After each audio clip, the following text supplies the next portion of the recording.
Hey guys, I am back after 10 days of break.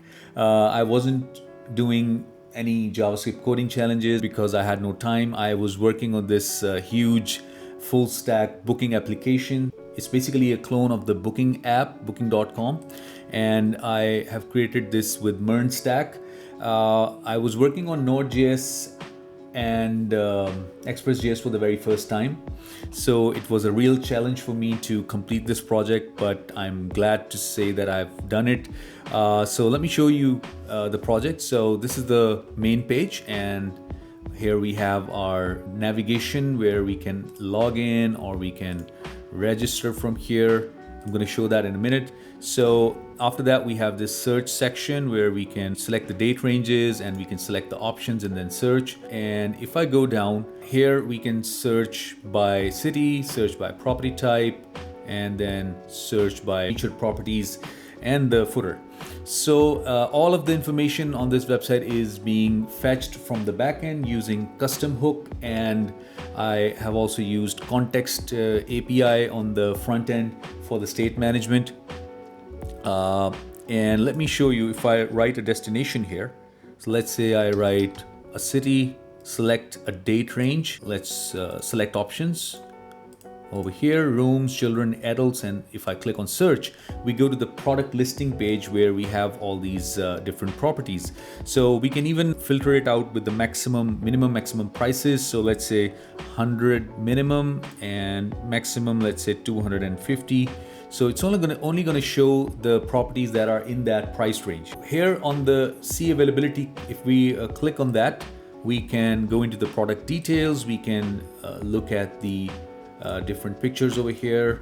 Over here, it's actually giving us a total bill and the total nights that we're going to stay according to what we selected in the start, and we can reserve or book. But in order to reserve or book something, we need to first log in. So before I log in, I first want to show the register. So let's just register. So if I go over here, I can write a name here. Let's say I write studio, and then I say studio is at gmail.com, and I can write a password here. If I click on that, so now it's registered, and now we can actually use the username and password to log in.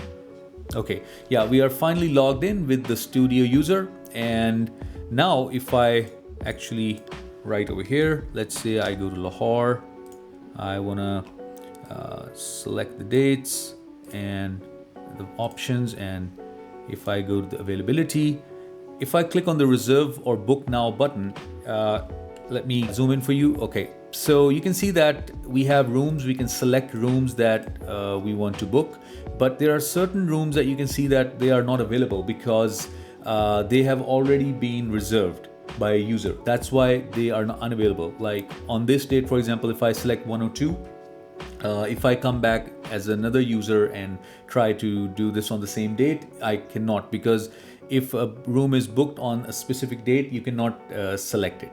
So that's why these ones you cannot click on them. Okay, so let's reserve.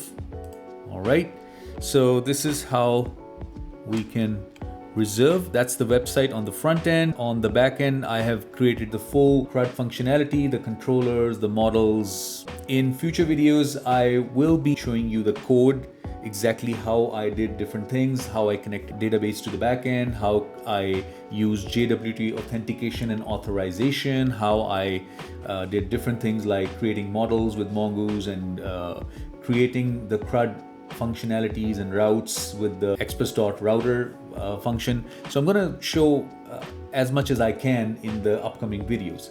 So thank you for watching and take care. Bye.